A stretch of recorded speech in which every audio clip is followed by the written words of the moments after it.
সরোজম অবলম গীতার্থ গন্ধোৎকটম।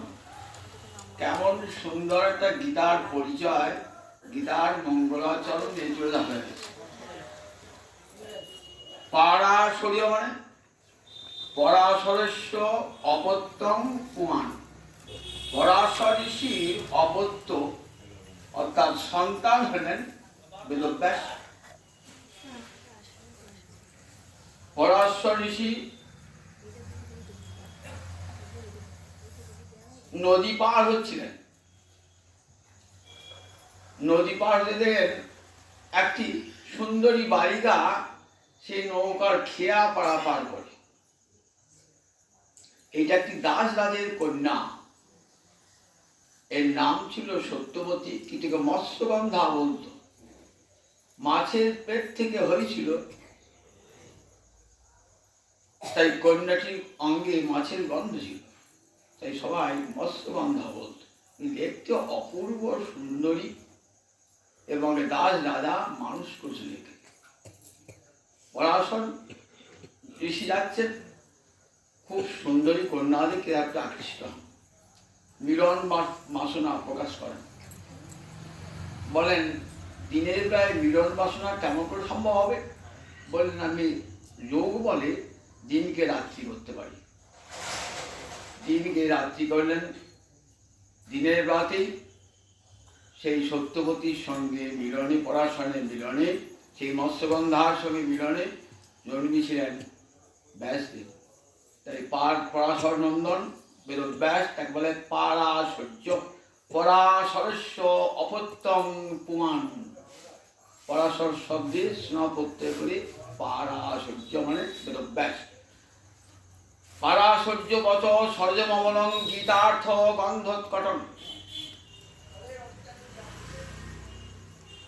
ভারত পঙ্কজম, মহাভারতকে সংক্ষেপে ভারত বলা হয়েছে।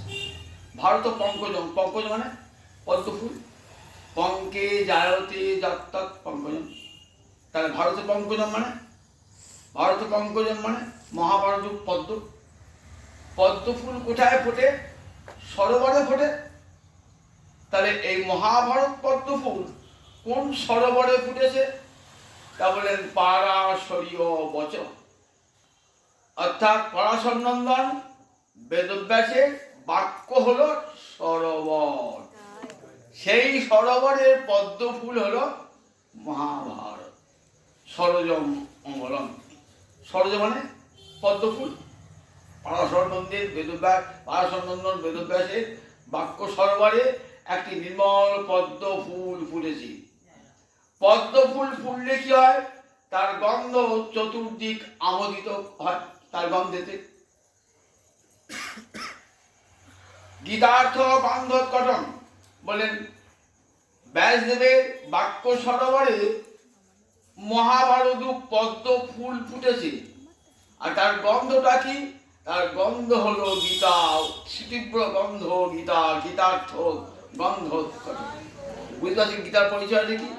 মহাভারত পদ্মের সৌরভ, মহাভারত পদ্মের সৌরভ হলো গীতা।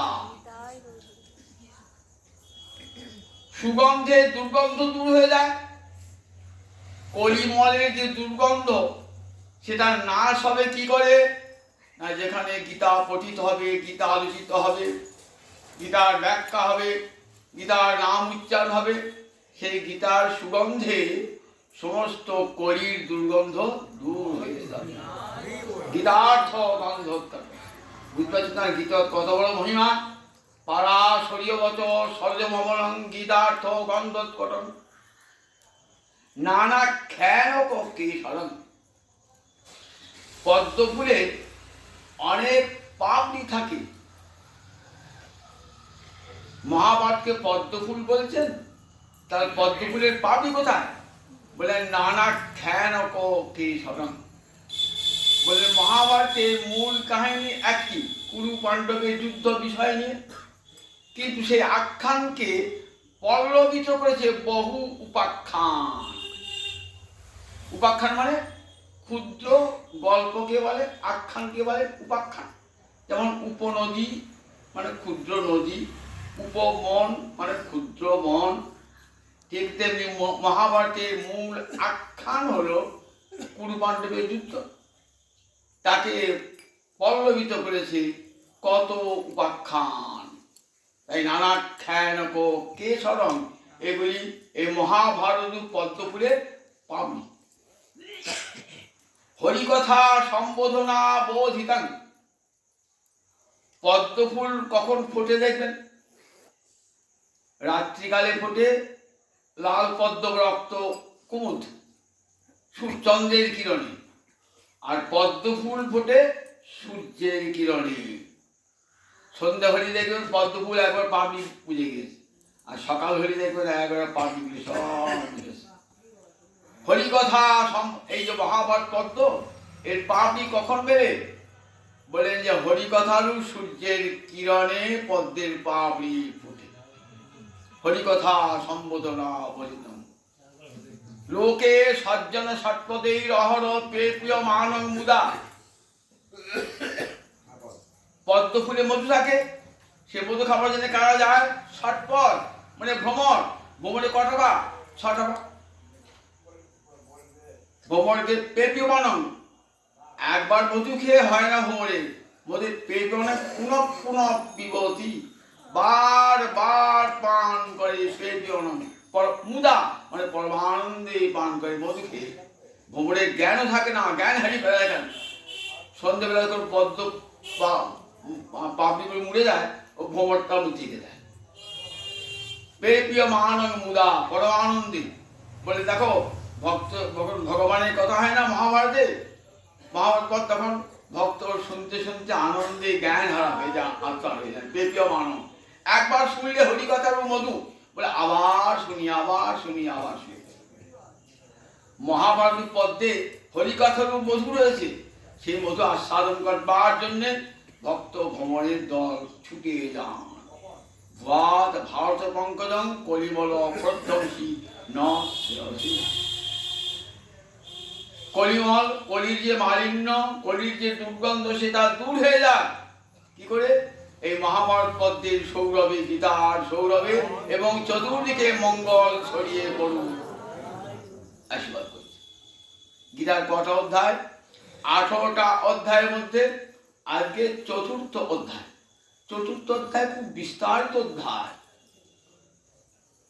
পূর্ব অধ্যায়ের সঙ্গে সংযোগ রক্ষা করবার জন্য নিষ্কাম কর্মযোগের কথা শোনালেন, প্রসঙ্গে অবতার তত্ত্বের কথা শোনালেন, কর্মের গতি যে দুর্গেয় গহনা কর্মণ গতি, সেটা শোনালেন কর্মকারে। তারপরে শোনেন যে কর্ম কখন জ্ঞানে গিয়ে পরিসমাপ্ত হয়, সেই জ্ঞান কিভাবে লাভ হয়, তার বহিরঙ্গ সাধন কি, তার অন্তরঙ্গ সাধন কি, আবার সেই জ্ঞানের ফল কি, কারা কারা জ্ঞান লাভ করে, কারা কারা জ্ঞান লাভ করে না, কারা জ্ঞান লাভ হতে চ্যুতগ্রস্ত হয়। বিরাট বড় করে বলেছেন। অত কথা তো সবারই বলা সম্ভব নয়, এই 1 ঘন্টার মধ্যে বলা সম্ভব নয়। আমি সংক্ষেপে সংক্ষেপ শোনাই। আমার কন্যা তুল্লা প্রিয়া খুব সুন্দর বলেছে। ও তো প্রথম বলছে, নতুন নতুন বলছে, কোনো ভুল ত্রুটি হলে আপনারা ক্ষমা করবেন। ওর কর্মতত্ত্ব বড় দুটো তত্ত্ব তো সকলে বুঝতেও পারে না। কর্মতত্ত্ব গহনা কর্মণ গতি, ভগবান নিজেই বলে দিলেন, জানো অর্জুন, কর্মের গতি গহন। গহন আর মানে গভীর বনে যদি জানাবি না, পথ হারিয়ে ফেলবেন। ঠিক তেমনি কর্মের রহস্য বোঝা বড় কঠিন হয়ে যায়। বড় বড় পণ্ডিতেরাই বুঝতে পারেন না এই কর্মের গতি কি। বলেন কর্ম 3টি, কর্ম অকর্ম বিকর্ম। এইটাকে ভাবেন কর্ম অকর্ম বিকর্ম। কর্ম মানে যা শাস্ত্র বিহিত কর্ম, তাকে বলে কর্ম। যা শাস্ত্র করতে বলেছেন, যেগুলো নিত্য কর্ম, নৈমিত্তিক কর্ম। আর কতগুলো কাম্য কর্ম আছে। 3 প্রকার কর্ম আছে। নিত্য কর্ম মানুষের, যেমন গুরু মন্ত্র জপ, এটা নিত্য কর্ম। এটা নিত্য কর্ম কোনো দিন বাদ যাবে না। অশৌচ হোক যাই হোক পৃথিবীর ওলটপালট হলেও এটা বাদ যাবে না। নিত্যকর্ম তাই নৈমিত্তিক, পিতা মাতার মরণের শ্রাদ্ধাদি করতে হবে, এটা নৈমিত্তিক কর্ম, নিমিত্তের বাড়ি। আর কতগুলো কর্ম আছে, তাকে বলে কাম্য কর্ম।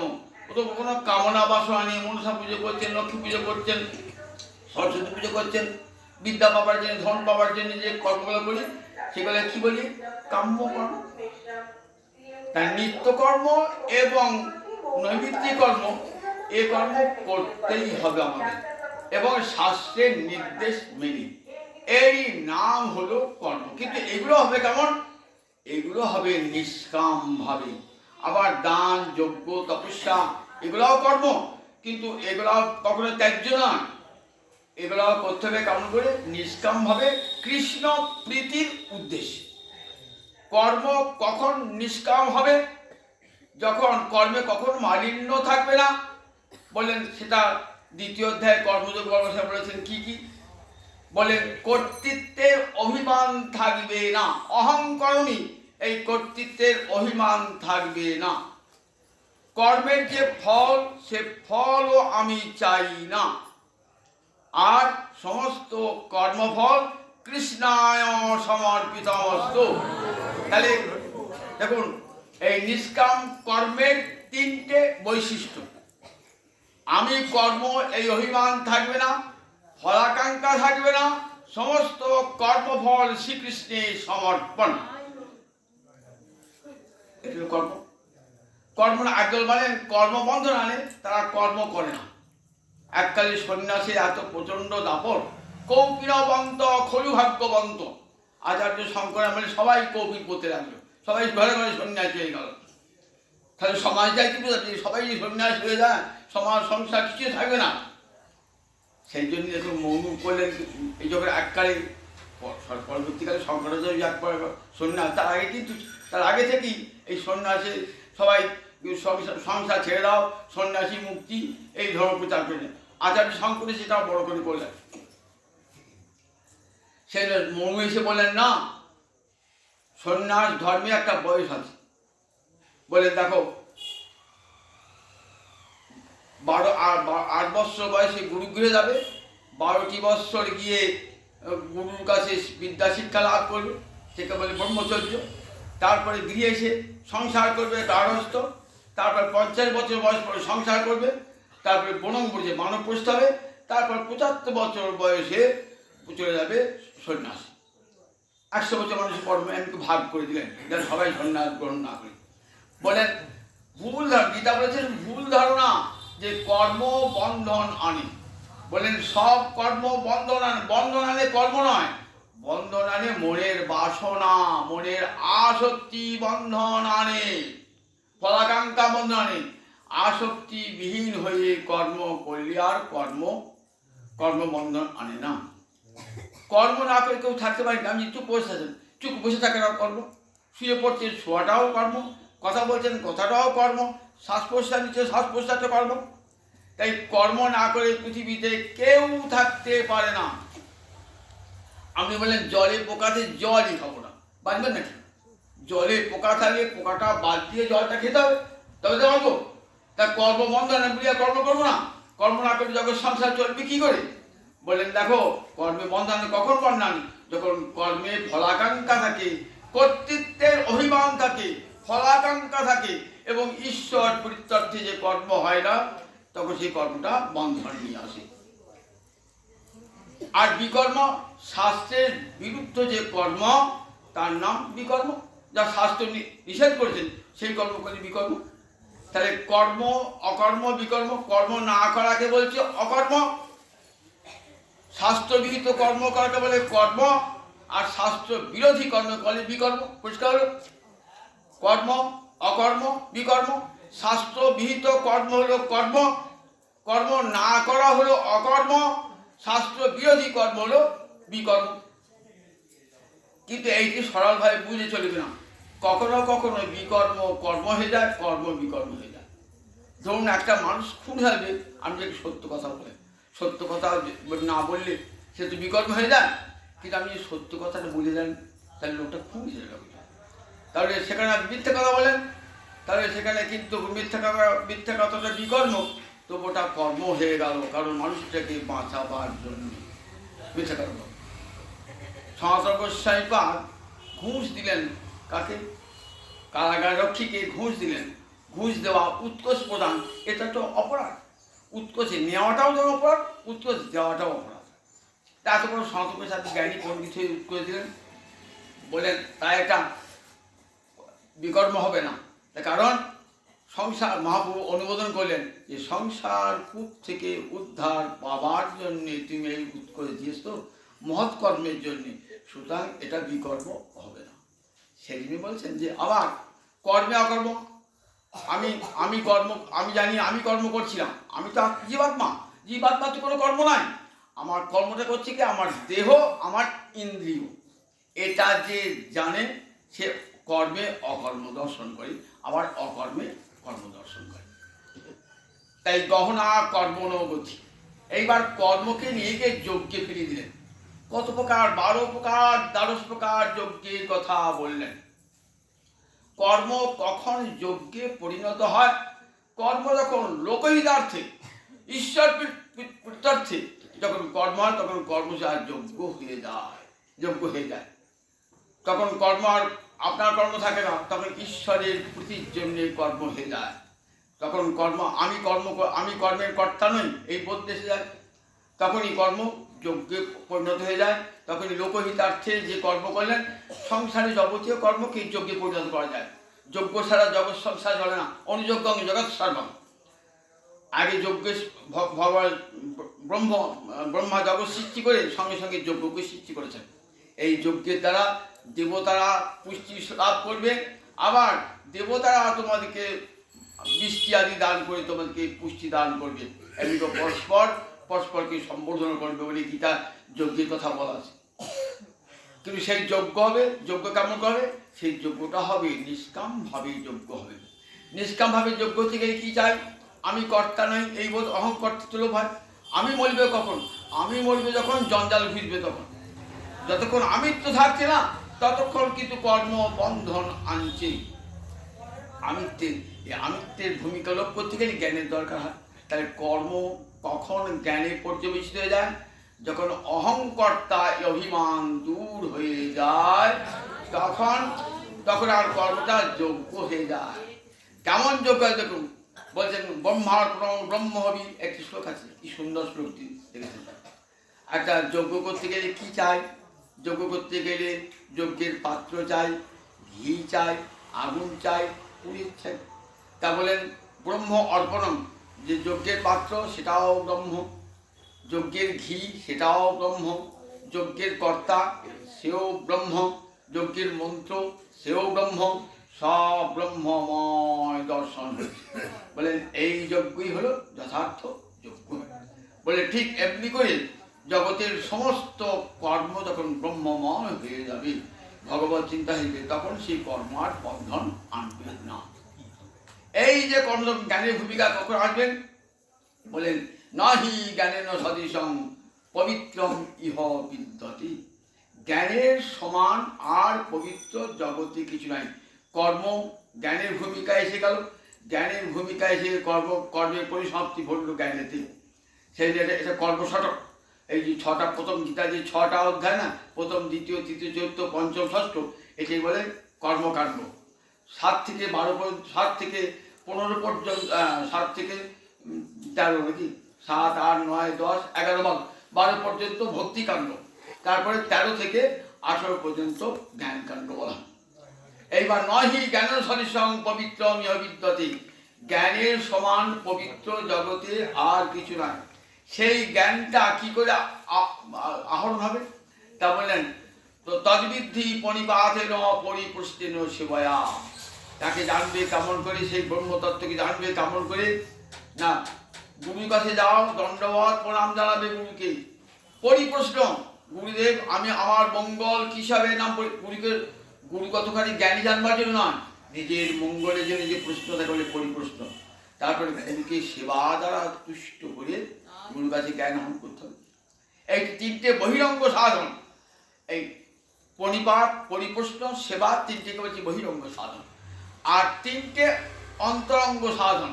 কি কি শ্রদ্ধামা লভতে জ্ঞানং তৎপর সংযতেন্দ্রিয়। শ্রদ্ধা চাই, তৎপরতা মানে নিষ্ঠা চাই, এবং ইন্দ্রিয় সংযম চাই। এই তিনটে অন্তরঙ্গ সাধন। এই তিনটে অন্তরঙ্গ সাধন এবং বহিরঙ্গ সাধনে যে জ্ঞান লাভ হলো, সেই জ্ঞান লাভের ফল আমি খুব সঙ্গে সঙ্গে ঘন্টা পড়ে রাখুনি, আমার মায়ের তাই সঙ্গে সঙ্গে বলছি, তাড়াহুড়ো বলছি তো, এসব যে তাড়াহুড়ো বলা হয় না, তাই তাড়াহুড়ো বলছি। তার এই তিনটে অন্তরঙ্গ সাধন আর তিনটে বহিরঙ্গ সাধন। জ্ঞানের ফল কি কি তা বললেন, এই জ্ঞান ফলে জ্ঞানাগ্নি সর্বকর্মাণি ভস্মসাৎ কুর্জীন। জ্ঞানের আগুন সমস্ত কর্মকে পুড়িয়ে ছাই করে দেবে। ক প্রকার কর্ম আছে? 3 প্রকার কর্ম: সঞ্চিত, ক্রিয়মান, প্রারব্ধ। প্রারব্ধ কর্মের ফল ভোগ করছি, জন্মটা প্রারব্ধ কর্ম। আবার কত কাজ করছি, ক্রিয়মান এখন করছি, ক্রিয়মান। আবার জমা হয়ে আছে অনেক অনেক জমা, কত বছর, সেগুলো এক এক সব ফলদান করবে, তো এক এক ফলদান করবে, সেগুলো সঞ্চিত হয়ে আছে। এই তিনটে ফল কি করে? সর্বকর্মাণি, ওই তিনটে কর্মকে পুড়িয়ে ছাই করে দেয়। আর কি হয়? বৃজিনং, এই যে জ্ঞান পড়বে না, জ্ঞানরূপ নৌকা দিয়ে এই পাপ সমুদ্র পুণ্যের সমুদ্র পার হয়ে যাবে। পাপ পুণ্য দুটি বাধক, মুক্তির পথে দুটি বাধা। বলেন এই জ্ঞান প্রবেন, প্রবণ নৌকা, বৃজিনং, এই পাপ পুণ্যের সমুদ্র, সংসার সমুদ্র সন্তোষ শেষী পার হয়ে যাবে। আর কি হবে? বলে পরাং শান্তি বোধি করছেন, পরম শান্তি লাভ করবে। তাহলে জ্ঞান লাভের তিনটে ফল পেলাম: সমস্ত কর্মকে পুড়িয়ে ধ্বংস করে দেবে, পাপ পুণ্যের সমুদ্র সংসার সমুদ্র পার করে দেবে, এবং পরম শান্তি লাভ করবে। আর বললেন কারা কারা জ্ঞান লাভ থেকে চ্যুত হয়? অজ্ঞস্য অশ্রদ্ধ ধারণস্য সংশয় আত্মা। যারা অজ্ঞ, তারা যারা জানে না কিছুই, যারা ভগবত তত্ত্বের কোনো জ্ঞানই নাই, অজ্ঞ, জ্ঞান লাভের কোনো চেষ্টাও করে না, যারা ন জানাচ্ছি অজ্ঞ। আবার সত্যাহীন আর অসংসাত্মা, এই তিনজন জ্ঞান লাভ করতে পারে না। অজ্ঞস্য শ্রদ্ধ ধারণস্য, অশ্রদ্ধ ধারণ, শ্রদ্ধা নয়, আর সংসাত্মা, এই তিনজন বিনাশ প্রাপ্ত হয়ে যায়। বলে অজ্ঞ তবু যদি জ্ঞান লাভ করে হয়তো কোনদিন মুক্তি পাবে। শ্রদ্ধাহীন কখনো শ্রদ্ধা লাভ করলে সাধু সঙ্গে মিশে শ্রদ্ধা আসতে পারে। আর সংসাত্মা, এরা কিন্তু এর একুল দুকুলি ছুঁয়ে যায়। সংসাত্মা যে আছে কি নাই ভগবানের সংশয় সন্দেহ যাদের থাকে, সংসাত্মা বিনশ্বতী, তার বিনাশ লাভ হয়ে যায়, বিনাশ হয়ে যায়, সংসাত্মা বিনাশ হয়ে যায়। অজ্ঞ যদি বা কোনোদিন বা হয়তো কোনোদিন মুক্তি পেতে পারে, অশ্রদ্ধাহীন ব্যক্তি সাধু সঙ্গে মিশে শ্রদ্ধা আসতে মুক্তি পেতে পারে, কিন্তু সংশয়াত্মা তার বিনাশ পেয়ে যাবে। এই কর্ম জ্ঞান এদের সমুচ্চয় ঘটিয়েছেন এই 4র্থ অধ্যায়। ছেলে 4র্থ অধ্যায়ের মূলত জ্ঞানের কথায় জ্ঞানের প্রাধান্য আছে বলে এর নাম জ্ঞান যোগ। এটা আবার জ্ঞান কর্ম সমুচ্চয় যোগ বলা হয়। কর্ম এলো জ্ঞানের ভূমিকায়, দুই দিকে দুটো ভগবান দেখুন, দুই দিকে দুটো থাম তৈরি করছে, একটা কর্মের থাম আর একটা জ্ঞানের থাম। এরপর ভক্তির খিলান হবে। মন্দির প্রবেশ করবেন তো ভক্তির খিলান দেখেন না, দুই দিকে দুটো থাম, উপরে খিলান দেওয়া থাকে। একটি কর্মের স্তম্ভ, একটি জ্ঞানের স্তম্ভ তৈরি করছেন ভগবান। মাঝখানে ভক্তি আছে, এক পাশে জ্ঞান, এক পাশে কর্ম, মাঝখানে ভক্তি মহারানী। বিশ্বনাথ ঠাকুর বলছেন দেখো দেখো একটা রত্ন কৌটো ভরে গেছে, তো কৌটো একটা মুখটা একটা ডালা, যেখানে থাকে সে ডালা, তা একটা হলো কর্ম আর একটা হলো জ্ঞান, আর মাঝখানে আছে ভক্তি, রত্নটি মাঝখানে আছে। ভক্তি যেন জননী, কর্ম আর জ্ঞান তার দুই সন্তান, দুই হাত ধরাধরি করে ভক্তি মহারানী হাত ধরে কর্ম আর জ্ঞান চলেছেন। সব শেষে শেষ হবে সর্বধর্মান পরিত্যজ্য মামেকং। এই গীতা শুনলে পারে কি হয়? সংসার সাগরং ঘোরং তত্ত্ববিচ্ছতি জুনর গীতা নামং সমাসাদ্য পারং জাতি সুখীন স। গীতায় নৌকা চাপুন। সংসার সাগর যদি পার হতে চান, তাহলে একটা নৌকা গোবিন্দ করুণা করে পাঠিয়ে দিয়েছেন। দেখো পাঠিয়ে দিলাম, নৌকা পাঠিয়ে দিলাম, সংসার সাগর পার হবে। সংসার ও সাগরং ঘোরং, কত কুমির আছে, কত হাঙর আছে সংসারে, এই সংসার জলের দ্বারা পরিবেষ্ট। কুমিরে কুমিরে হাঙরে খাচ্ছে কেবল একাদশটা ইন্দ্রিয়, তারপরে কাম ক্রোধ লোভ মোহ মদ আশ্চর্য, এতগুলো শত্রু সব সময় ওই কুমির আর হাঙরের মতন গিলে গিলে খাচ্ছে। সেখান থেকে মুক্তি পাবো কেমন করে? নৌকা পেয়ে নৌকায় চলবো তো, জলে পড়ে গেছি, সংসার টুকু হাবুডুবু খাচ্ছি, কে বাঁচাবে? বলে ওই নৌকা আসছে, গীতা নৌকা, গীতা নাম সমাসাধ্য, ওই গীতা নৌকায় চলো, পারমি জাতি অসংশয়ে নিঃসংশয়ে সংসার সমুদ্র অনায়াসে পার হয়ে যাবে। তাই প্রতিদিন গীতা পড়ুন, গীতা আছে গীতা কর্তব্যা কিমন্যই শাস্ত্র বিস্তরে ইয়া স্বয়ং পদ্ম না অবশ্য মুখপদ্ম বিনিশ্চিতা। ওদিন সুন্দর করে আদর করে গীতা পড়ুন, সকাল সন্ধ্যে যখন সময় পাবেন। গীতা গঙ্গা চ গায়ত্রী গোবিন্দে তিহিস্তে চতুর্বাকার সংযুক্তে পুনর্জন্ম বিদ্যতে। যদি গীতা পড়তে না পারেন, সকালে উঠে গীতা গঙ্গা গায়ত্রী গোবিন্দ উচ্চারণ করবেন। এই নাম উচ্চারণে সংসার সাগর পার দেবেন, আর তার জন্ম হবে না। দেখেন, গীতা হলো গোবিন্দের মুখনিঃসৃত বাণী, আর গঙ্গা হলো গোবিন্দের চরণ ধৌত জল। গঙ্গার ধারে বাস করছি আর গীতা পড়বেন, এই সংসার সাগর অনায়াসে পার হয়ে যাবেন। 8 দিন ধরে গীতা যুগের ব্যবস্থা করে তারা করেছেন, তাদের আন্তরিক ধন্যবাদ জানাই। আপনারা প্রতিদিন আসবেন, গীতা শুনুন, তবে তো গীতা বলার সার্থকতা। অন্তত কান পেতে গীতাটা ভালো করে শুনুন, ভালো করে প্রতিদিন বাড়িতে। শুধু পুজো করলে হবে না, গীতা একটা তুলে রেখে দেন, পড়েন না ভালো করে, গীতা আদর করে না। অনেকে বলে গীতা মরার সময় পড়ে, ও বাবা আপনি পড়েই দেন, ও মরার সময় দেয় গীতা।